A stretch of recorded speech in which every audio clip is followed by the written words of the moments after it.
Welcome back to the Deep Dive. Today, we are cracking open a concept that is, it's so universally felt, so often talked about, that it's almost become a bit meaningless. The comfort zone. We hear that mantra all the time. Leave it, push past it. But, for a state that supposedly defines stagnation, we spend very little time asking, what is it? Like scientifically, Yeah, psychologically. right. And you provided us with a stack of fantastic sources on the deep psychology of this state.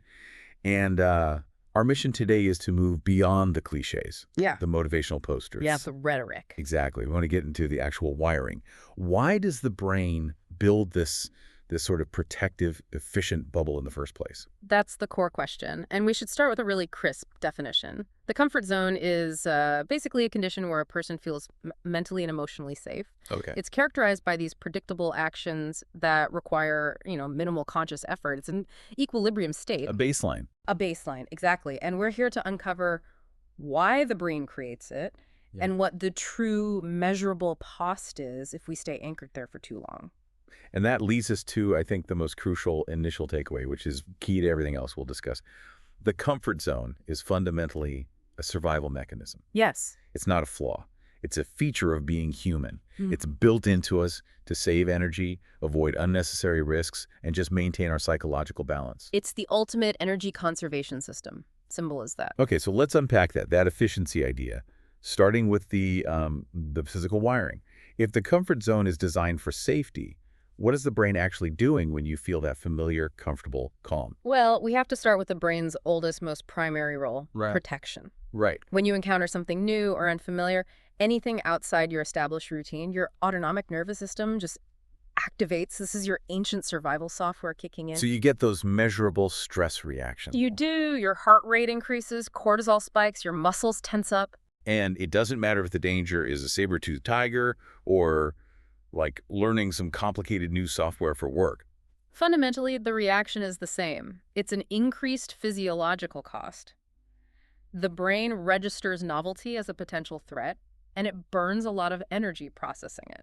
So the beauty of the comfort zone is that it's a system designed to actively, to reduce that energy burn. Exactly. It reduces it. When you're doing familiar tasks, driving your usual commute, making your go-to breakfast, these things require minimal brain activity. Fewer conscious decisions. Right. And crucially, very little emotional regulation because you already know how it's going to turn out. It's like a computer running a program that's been perfectly optimized. It's just humming along on baseline power. It's a perfect analogy. The brain learns so quickly that when an action leads to a safe, predictable, zero-stress outcome, it stores that path as a habit. And those habits, repeated over and over, they become the foundation of the comfort zone. They are the foundation. So you, the listener, you choose actions that feel easy, that have guaranteed results, because your internal system is just hardwired to prioritize saving energy. Yes, and that is why breaking a habit feels so profoundly difficult. You aren't just changing an action, you're forcing your brain to, decommission this super efficient neural pathway and build a new, messy, expensive one from scratch. So that resistance you feel, it's not laziness, it's biology. It's pure biology. Okay, that makes so much sense behaviorally. But the comfort zone isn't just about physical actions, it's about how we think. So if we shift to the cognitive level, what's the impacts on our mental bandwidth? This is where we get into cognitive load, and it's huge. Inside the comfort zone, decisions are automatic. They happen without deep conscious thought, which massively reduces that cognitive load. And this frees up the brain's mental bandwidth, its conscious capacity to focus on other things or simply to rest. We feel that every day, don't we? That feeling of decision fatigue. If you had to consciously recalculate every single step of your morning routine. You'd be exhausted before you even left the house. Exactly.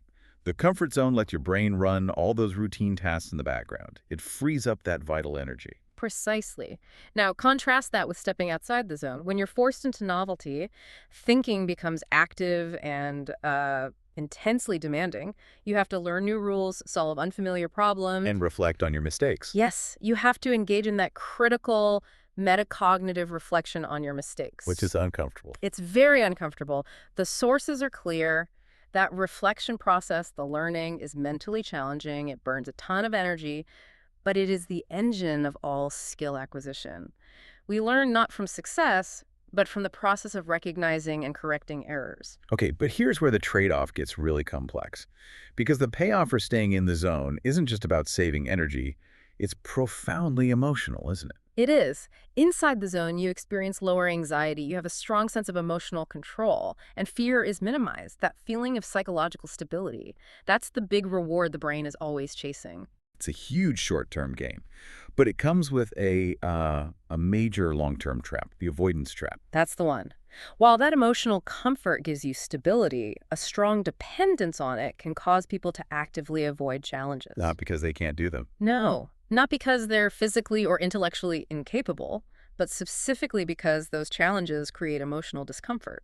Can you give us an example of how that plays out? Sure. Think about tackling a major, ambiguous project at work. Logically, it's necessary for your career. It'll be good for you. You're right. But it involves uncertainty, potential failure, and that feeling of incompetence while you learn. Mhm. The brain registers that mental discomfort and basically says avoidance is the easiest, lowest energy path. So you procrastinate. You do the easy, comfortable tasks instead. And you stay perpetually safe, but stuck. That is so powerful. It means the feeling of safe isn't always tied to what's actually good for us. It's just tied to what's predictable. Exactly. The brain equates emotional discomfort with danger, even when that discomfort is productive. Even when it's the very thing that leads to learning and growth. And that avoidance, it doesn't just apply to learning a new skill. It applies to how we interact with the entire world, which leads us into our next section. It's not just personal habits. Our social world hugely defines what feels safe. Absolutely. Comfort zones are so deeply constructed by social and cultural influences. Think about the silent curriculum from family, from school, social norms. They all teach us what's normal. What communication styles are okay, which career paths are acceptable. Which behaviors won't get you rejected. And individuals, often completely unconsciously, they adjust their behavior to match what's socially safe. We conform to reduce the risk of isolation, which, historically was a death sentence. So your social comfort zone can dictate everything from how loudly you speak in a meeting to whether you choose a stable, predictable job over a riskier one. And those actions become comfortable because they're approved of. Or at the very least, they don't invite criticism. And that approval is a major currency. The fear of disapproval. It's one of the most powerful deterrents the sources highlight. Leaving a social comfort zone often brings the fear of rejection or ridicule. It reinforces conformity and keeps you right there within the norms of your peer group. And you see this amplified so much with modern communication, right? Mm-hmm. You post a controversial opinion or try a new style, and the social feedback, the criticism, the lack of likes, it's so fast and painful, it can just slam you right back into the safest, most neutral version of yourself. It creates a powerful approval bias.